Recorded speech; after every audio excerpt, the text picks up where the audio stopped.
어떤 경우라는 제목의 짧은 시가 있습니다. 이 시에서 시인은 세상과 사람의 크기를 비교하고 있습니다. 사람과 세상, 그것을 비교하고 있습니다.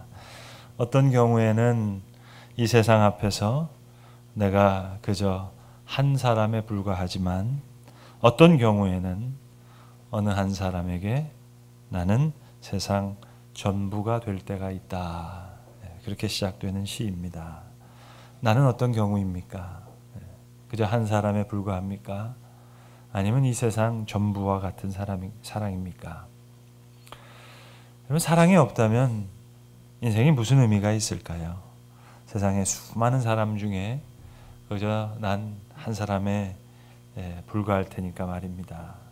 그러나 사랑이 있다면, 진짜 사랑이 있다면 나는 이 세상 전부입니다. 오늘 본문에 나오는 이 양 한 마리, 이 한 마리의 양, 도대체 그 값이 얼마나 될까요? 얼마의 값을 가지고 있는 양입니까? 정육점에서 고기를 팔 때 올려놓는 저울에다가 되면 이 양의 값이 나올 수 있을까요? 100마리 중에 한 마리였다 하니까 100마리 전체 값을 취한 다음에 100분지 1로 나누면 그러면 값이 나올까요? 99마리를 들에 두고 한 마리를 찾으러 갔다 했으니까 99마리 값을 치면 되겠습니까? 아니 100마리 다 치면 될까요?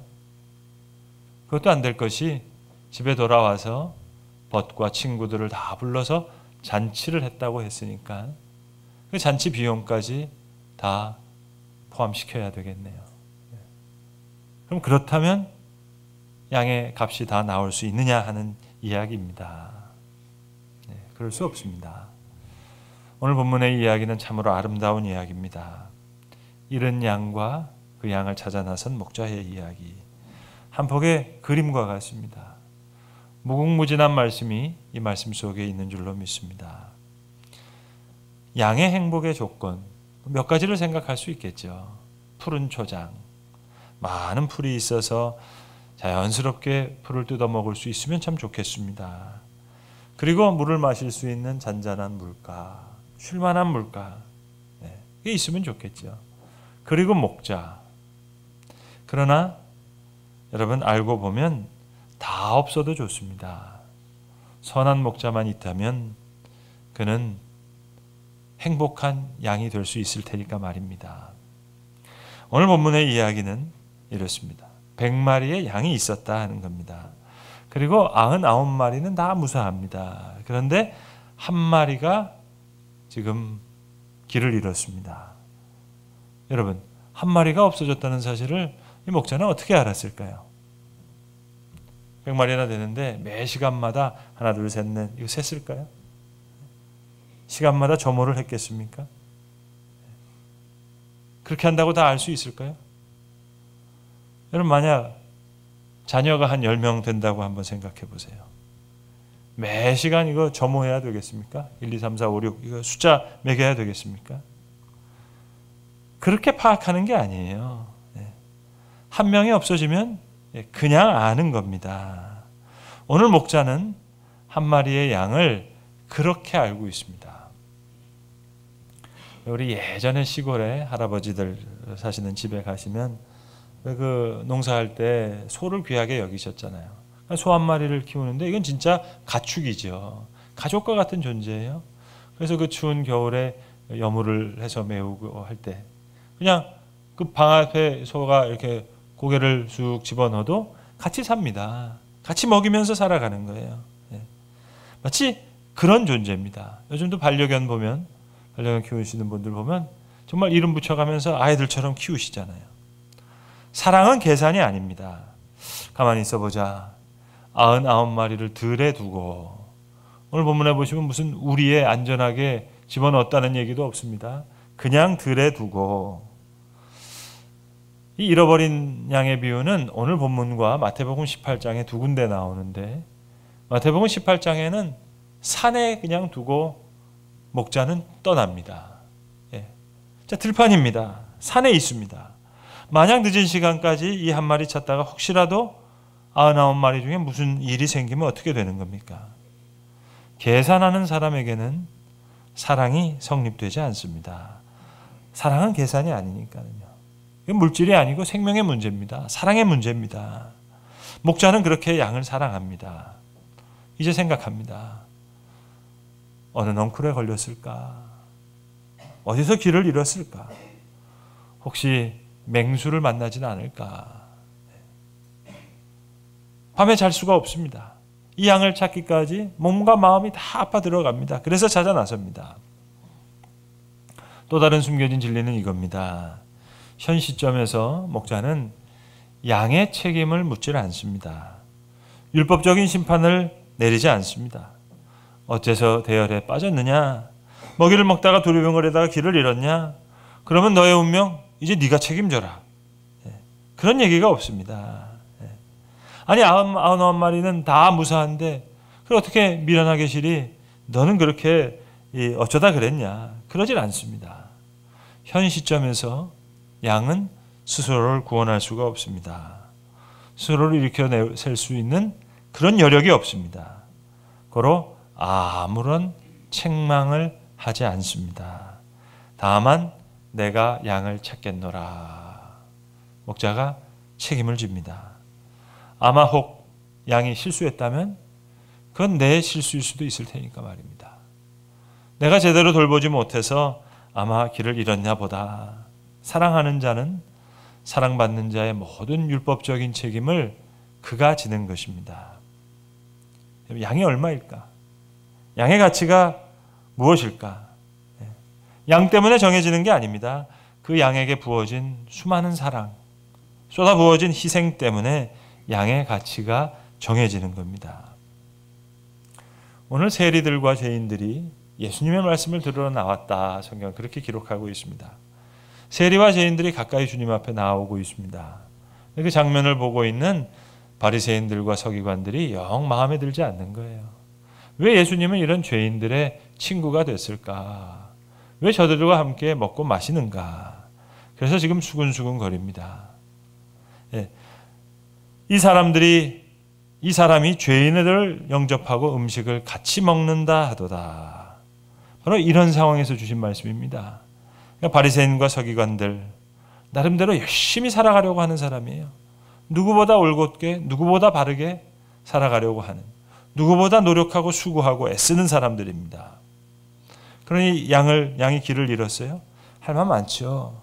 누구 잘못 때문이냐? 무엇 때문이냐? 기후와 일기는 제대로 체크했느냐? 노정 때문이냐? 누가 관심을 못 가졌느냐? 누구 잘못이냐? 할 말 많습니다. 그러나 청문회 열어서 지금 책임을 묻고 따지지 않아요. 모든 문제를 일단 문제시하지 않습니다. 그저 양을 찾아 나섭니다. 누구 잘못이면 어때요? 뭐가 잘못됐는지 그 이제 알아서 뭘 합니까? 양을 찾는 것이 문제입니다. 잘못은 양이 했습니다. 그러나 값은 목자가 치릅니다. 잘못은 다른 곳에 있습니다만 양을 사랑하는 목자가 그 고통을 감수합니다. 우리는 오늘 누가복음 15장의 말씀을 읽었는데 똑같은 이 길을 잃은 양의 비유가 마태복음 18장에 나옵니다. 근데 마태복음 18장에서 예수님이 말씀하시는 그 상황은 오늘 본문의 말씀과 좀 다릅니다.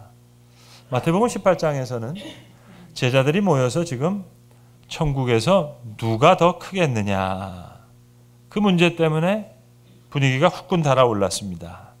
그때 예수님께서 어린아이 하나를 그 가운데 세우시고 누구든지 이 어린아이와 같이 되지 아니하면 하늘나라에 천국에 들어가지 못하리라 말씀하시고 또 한 말씀을 하셨습니다. 만일 누구든지 이 소자 하나를 실족해 하면 너희 목에 연자맷돌을 들이우고 바다에 빠지는 것이 더 나으리라. 그렇게 말씀하신 후에 오늘 잃은 양의 비유를 말씀하시거든요. 그러니까 서로 높아지려는 제자들을 향해서 오늘 본문에는 남들보다 더 열심히 올바르게 살려고 노력하는 바리새인과 서기관들을 향해서 이 이야기 속으로 저들을 초청하시면서 찾으시는 하나님, 그 하나님의 사랑을 지금 들려주는 겁니다. 페리 웰스라고 하는 분이 쓰신 사랑할 준비가 되었나요? 라는 제목의 책이 있습니다. 사랑의 속성을 잘 설명해 주는 책인데요. 이 책은 이렇게 말합니다. 사랑은 언어의 틀에 담을 수가 없다. 경험을 통해서만 이해될 수 있다. 사랑을 완성시키는 데는 일련의 많은 과정이 필요하다. 마치 사랑하는 사람과 에베레스트 산을 등반하는 것과 같이 많은 준비가 필요하고 많은 과정이 필요해서 사랑은 늘 지속적이어야 한다. 어느 때 사랑하고 이런 모습에는 사랑하고 저런 모습에는 사랑하지 않고 그건 사랑이 아니라는 거죠. 사랑은 고통과 환희, 기쁨만 있는 것이 아니라 고통도 있지만 고통과 환희를 함께하는 것이다. 좌절과 시련을 통해서 잘못된 환상을 다 걷어낸 뒤에야 이제 진정한 사랑을 준비할 수 있는 그런 준비가 된다. 그래서 묻는 겁니다. 당신은 사랑할 준비가 되었나요? 전 특별히 오늘 5절의 말씀이 너무너무 좋아요. 찾아낸 즉 즐거워 어깨에 메고. 목동이 이 양을 어깨에 척 메고 지금 걸어오는 겁니다. 여러분 그런 그림 어디선가 보신 적 있으십니까? 목동이 그 양이 길을 잃은 양인지 어디 다리를 절뚝거리는 양인지 모르겠어요. 어디가 아픈 양인지 모르겠어요. 아무튼 그 양을 어깨에 턱 메고 말입니다. 천천히 들어오는 모습을 보고 있노라면 마음이 그렇게 평안할 수가 없어요. 여러분 우리 예배당 들어오실 때 제가 작은 글씨로 써놔서 아마 못 보신 분들이 대다수일 겁니다. 근데 우리 예배당 문 앞에 제가 조각 작품을 하나 만들어 놓았는데 그건 조각가가 구상해서 만든 작품이 아닙니다. 저랑 동갑인 조각가에게 제가 부탁해서 제가 스케치해서 이렇게 만들었으면 좋겠다. 그렇게 부탁해서 만든 작품입니다. 거기 보시면 나는 선한 목자라. 내가 양을 위해서 목숨을 버리노라. 그 성경 구절 하나가 쓰여져 있습니다. 요한복음의 말씀. 그래서 겟세마네 동산에서 그리고 땀이 핏방울이 될 만큼 기도하셨던 그 감람나무 옆에 십자가의 이미지가 있었으면 좋겠다. 그런 작품이에요. 우리가 예배가 왔을 때 선한 목자 되신 예수님을 만날 수만 있다면 나를 위해서 목숨을 아끼지 아니하시는 우리 십자가의 이미지가 그거 아니겠습니까? 오늘 4절에도 보시면 이런 것을 찾아내기까지 찾아다니지 아니하겠느냐. 수고한 목자의 기쁨이 큰 겁니다. 그래서 찾아내 이제 즐거워 어깨에 메고 너무 소중한 양이거든요. 그래서 잔치를 벌입니다. 자, 이제 중요한 것은 목자의 기쁨이 이젠 양의 기쁨이 돼야 됩니다. 탕자를 위해서 잔치를 벌였던 아버지의 기쁨을 한번 생각해 보세요. 아버지의 기쁨이 크죠. 그렇다면 이제 중요한 것은 아버지의 그 큰 기쁨이 이제는 아들의 기쁨이 되어야 됩니다. 선한 목자가 있기에 잃은 양도 의미가 있고 찾은 양도 기쁨이 있는 거예요. 들에 남겨진 99마리의 양, 마태복음 18장에 있는 산에 남겨진 99마리의 양, 만약에 그들에게 생각이 있었다면 그들의 생각은 어땠을까요, 여러분? 왜 우리는 이렇게 산에다 들에다 내버려두고 한 마리만 쫓아다니나? 우리는 뭐냐? 그랬을까요? 아니죠, 여러분. 우리가 혹 길을 잃더라도 목자는 우리를 위해서 저렇게 목숨을 걸 테니까 말입니다. 잃은 양 한 마리를 찾아 나서는 목자의 모습에 99마리의 양들도 그들이 들에 있던 산에 있던 말입니다. 오히려 다 감격합니다. 그러니 오늘의 비유는 사실 잃은 양의 비유가 아니라 선한 목자의 비유죠. 잃은 양이건 산에 남겨진 99마리의 양이든 들에 남겨진 양이든 목자가 없다면 100마리의 양이라면 100가지 문제가 있겠죠. 그러나 선한 목자가 있기에 잃은 양이건 찾은 양이건 남겨진 양이건 그들은 평강과 위로와 기쁨과 즐거움을 누릴 수 있는 것입니다. 2차 세계대전을 일으켰던 독일의 히틀러와 맞서 싸웠던 독일의 젊은 신학자가 있었습니다. 독일의 고백교회를 이끌었던 목회자였던 본헤퍼. 그는 히틀러와 맞서 싸웠기 때문에 많은 핍박을 받았고 나중에는 투옥이 됐고 결국 젊은 나이에 그만 사형을 당해 죽고 맙니다. 보네퍼는 수많은 독일 사람들에게 히틀러에 대해서 이런 말로 도전했던 사람입니다. 미친 운전자가 지금 버스를 운전하고 있다고 생각해 보십시오. 많은 사고를 일으키면서 달려가고 있습니다. 그 버스 속에 기독교인이 있다면, 신앙인이 있다면 어떻게 해야 되겠습니까? 계속 다친 사람 치료만 해주고 기도만 해주면 되겠습니까? 아니면 그 미친 운전사를 끌어내려야 되겠습니까? 그렇게 얘기하면서 히틀러 암살 운동에까지 참여했던 보네퍼였어요. 그런데 그 보네퍼가 죽기 직전에 하나님 앞에 기도하면서 환상을 보았다는 일화가 우리에게 전해집니다. 히틀러가 하나님의 심판대 앞에 서 있는 것을 보았어요. 재판장은 하나님이에요. 하나님이 히틀러에게 말했습니다. 너는 무고한 자의 피를 흘렸으니 마땅히 지옥으로 가라. 그때 히틀러가 부르짖더랍니다. 저는 사람이 죽어서 지옥으로 간다는 말을 들어본 적이 없습니다. 전혀 알지 못했습니다. 만약 알았다면 이렇게 죄를 짓지 않았을 겁니다. 누구 하나 저에게 그 이야기를 해준 사람이 없습니다. 그 순간 보네퍼가 가슴을 치면서 회개했다는 이야기 아닙니까? 하나님, 저는 그 영혼을 위해서 불쌍히 여겨달라고 기도한 적이 단 한 번도 없습니다. 히틀러에게 전도할 생각하지 못했습니다. 그저 그가 죽기만을 바랬습니다. 그렇게 회개의 기도를 하고 사형장의 이슬로 사라졌다는 얘기입니다. 히틀러 엄청난 이야기 아니겠습니까? 주께서 나의 목자가 되시고 내가 그의 양이 되었다는 사실, 이건 그래서 엄청난 일입니다. 나의 뇌됨이 얼마나 큰 기쁨인지, 여러분, 한 심령이 구원을 얻는다는 것, 이거 결코 쉬운 일이 아닙니다.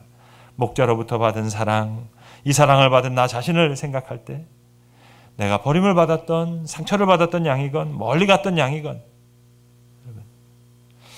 그 양을 키우신 분들이 그런 얘기를 하시더라고요. 양이 참 깨끗해 보이지만 그렇게 더러울 수가 없다는 거예요. 소와 말은 그래도 지능이 있어서 자기 집으로 찾아오기도 하고 그런데 양은 그렇지 않다는 거예요. 성경은 우리를 가리켜서 양과 같다 얘기하잖아요. 목자의 사랑으로, 여러 사람의 수고와 희생과 또 기도로 많은 사람의 수고가 나를 위해서 있었어요. 그래서 내가 소중한 사람이 될 수 있었어요. 잃었다 찾은 바 된 나 자신, 고로 내가 나 자신을 소중히 여겨야 됩니다. 어떤 경우에는 세상 앞에서 내가 그저 한 사람에 불과할 수 있지만 어떤 경우에 사랑이 있는 경우라면 그 한 사람에게 내가 세상의 전부가 될 때가 있는 것처럼 말입니다. 나 하나를 위해서 누군가가 수고를 많이 했어요. 그래서 나는 소중합니다. 고로 나를 사랑할 줄 알아야 됩니다. 잃은 양도 소중하고 찾은 양도 소중해요. 많은 수고와 사랑과 희생이 있어서 내가 있어요. 고로 난 소중해요. 찾은 바 된 나, 스스로 자기를 소중히 여기는 양, 이것이 선한 목자에 대한 보답입니다. 온 동리와 함께 즐기자. 함께 즐기는 귀한 축복이 우리 앞에 있습니다. 사랑이 있다면 나는 세상의 전부가 되니까 말입니다. 여러분, 나는 누굽니까? 양만 들여다보면 그냥 양이죠, 여러분. 바리새인, 서기관, 그리고 세리와 죄인, 그렇게 해서 1번부터 100번까지 양으로 줄을 세운다면 1등 양도 있겠고 꼴등 양도 있겠죠. 예수님의 제자들처럼 누가 크냐, 그 순서대로 줄을 세운다면 1등 양도 있겠고 꼴등 양도 있겠고 50등 양도 있겠죠. 그러나 그래봐야 양입니다. 그러나 목자의 마음을 보세요. 여기에 진정한 행복과 기쁨의 길이 있습니다. 그에게 잃은 양 한 마리는 그저 팔고 살 수 있는 양이 아니니까요. 이걸 뭐 잡아서 먹을 수 있는 그런 양이 아니니까요. 가죽으로 옷을 입을 수 있는 그런 양이 아닙니다. 만약 옆에 있는 사람이 내가 그냥 다른 양 한 마리 줄게. 밤도 어둡고 길도 험한데 가지 말라고, 찾지 말라고. 내가 돈으로 아예 몇 배를 쳐줄 테니까 그냥 편히 쉬라고. 그렇게 해결할 수 있는 문제가 아닙니다. 목자의 마음엔 그저 한 마리의 양이 아니니까 말입니다. 세상 전부니까 말입니다. 어떤 비난도 사랑에는 있을 수가 없습니다. 오늘도 나는 너가 필요하다. 너가 있어야 내가 행복하고 너 없이는 내가 행복할 수 없다. 이게 사랑입니다. 그래서 오늘 성경은 아름다운 말씀을 합니다. 찾도록 찾지 않겠느냐. 찾기 전엔 돌아올 수가 없어요. 찾기 전엔 잠을 자지 못합니다. 내가 편안할 수가 없습니다. 꼭 찾아야 됩니다. 찾도록 찾지 않겠느냐. 그리고 찾아낸 즉 즐거워 어깨에 메고. 그리고 돌아옵니다. 온 동네 사람들을 불러서 큰 잔치를 베풀고 기도했다는 것. 그렇다면 난 그저 잃어버린 양이 아닙니다. 목자의 전부입니다. 여러분, 왜 이런 얘기가 있잖아요. 초등학교 고학생들은 저학년 학생들한테 야, 저학년일 때 얼마나 좋았는 줄 아냐? 그런다는 거 아닙니까? 중학교 들어가면 야, 초등학교 때가 좋았다. 고등학교 들어가면 중학생일 때가 좋았다. 대학 들어가면 야, 고등학교 다닐 때가 좋았지. 취업 가면 대학생일 때가 그래도 좋았지. 퇴사하면 일할 때가 좋았지. 여러분, 이제 눈치 좀 채셨어요? 우리 인생은 항상 좋았다는 사실을 말입니다. 우리 딸아이가 유치원 다닐 때 말입니다. 저 아들 녀석 초등학교 다닐 때 어렸을 때 그때 그 아이들이 수요일 날을 그렇게 제일 좋아하고 기다렸어요. 수요사경회가 끝나면 저녁 늦은 시간이지만 제가 초등학교 다니던 아들 데리고 지금은 없어졌습니다. 저 다리 넘어가면 이게 야구로 배트로 공을 치는 그런 데가 있었어요. 그 게임을 하고 그 옆에 이제 풍선 터뜨리면은 인형 받아가는 거 있었어요. 그래서 인형 타다가 이제 그 딸한테 갖다 주는 겁니다. 그러면 이 딸은 오빠랑 아빠가 이제 어느 인형을 가져올까 그걸 늘 기다리는 거예요. 그리고 이제 같이 나가서 뭐 맥도날드에서 뭘 하나 사주고 그렇습니다. 그러면 수십 가지의 인형이 있었어요. 그러면 딸이 그 인형에다가 이름을 하나하나 지어줍니다. 밤마다 품고 자는 거예요. 인형들을 침대에 나란히 누이고 이불을 덮어주기도 합니다. 때로는 시간이 많이 지나서 헝겊이 다 헤어진 그런 인형도 있습니다. 낡고 허름한 인형이지만 아이는 그 인형을 사랑하는 거예요. 정말 사랑하는 거예요. 행복과 기쁨은 바로 그 시간 거기에 있는 겁니다. 여러분, 어떤 경우입니까? 그저 세상 앞에서 한 사람에 불과할 때가 있는가 하면 어느 한 사람 앞에서 내가 세상 전부일 때가 있거든요. 바로 그 시간. 뭘 먹느냐, 뭘 하느냐, 뭘 가졌느냐 그게 중요한 게 아니에요. 아이스크림을 먹던 게임을 하던 인형을 봤던 그 시간. 세상 전부를 가진 시간. 목자 앞에서 난 그저 100마리 양 중에 하나가 아니에요. 그 앞에선 내가 세상 전부예요. 그 사랑 앞에 난 오늘도 행복할 수 있고 내일도 기쁠 수 있는 거예요.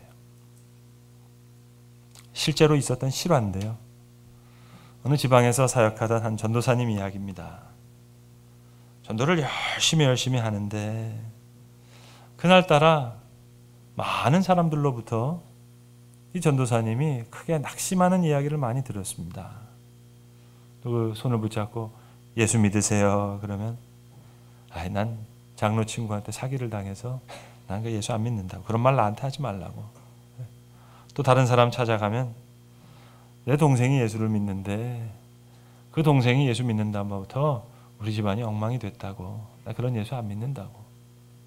또 힘을 내서 사람을 붙잡고 예수 믿으세요. 그러면 우리 이웃집이 바로 교회 다니는 사람들인데 그 사람들 보면 너무 답답해 보이고 그래서 난 그런 예수 안 믿겠다고. 이 전도사님이 마음이 너무 무너지고 답답해서 땅에 엎드려서 기도했다는 겁니다. 하나님 앞에 한동안 간절히 기도했어요. 그리고 이제 마음을 추스리고 마음을 다잡고 그리고 다시 일어나서 이제 발길을 옮겨서 어느 가게에 들어가서 이 전도사님이 다시 예수 믿으세요. 선생님 예수 믿으세요. 그랬더니 그렇게 기도하고 이야기했는데도 불구하고 또 이분이 또 그 이야기를 꺼내더라는 거예요. 근데 사촌 형이 목사님인데 나한테 그런 얘기 하지 말라고. 그러면서 그 얘기를 꺼내더라는 거예요. 이 전도사님이 너무 낙담해서 말문이 턱 막히더랍니다. 그런데 불현듯 생각나는 말 하나가 있더래요. 그래서 얘기했대요. 선생님 예수 믿는 놈 믿지 말고 예수님 믿으시라고. 실화입니다. 여러분, 실제로 있었던 실화. 여러분, 통계적으로 남성들이 여성들보다 운전을 더 잘합니다. 그런데 그 똑같은 운전자들을 놓고 다시 통계를 냈어요. 누가 더 길을 많이 잃을까? 압도적으로 남자들이 많이 잃는답니다. 왜? 절대로 안 물어보니까. 자존심 때문에. 여러분, 운전 잘하는 것 같은데 길을 잃거든요. 잃은 양입니다. 잃은 양, 찾은 양. 그 값은 양이 얼마냐 하는 그 양의 값에 달려있는 것이 아닙니다.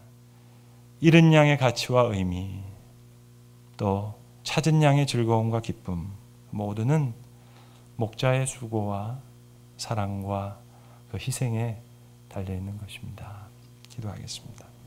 아버지 하나님, 오늘 잃은 양과 찾은 양의 이야기로 선한 목자의 사랑의 이야기를 들려주신 것 감사합니다. 원컨대 우리로 선한 목자의 사랑에 감격해서 선한 양이 되는 귀한 은혜를 우리에게 베풀어 주시옵소서. 우리 주 예수 그리스도의 이름으로 기도합니다. 아멘.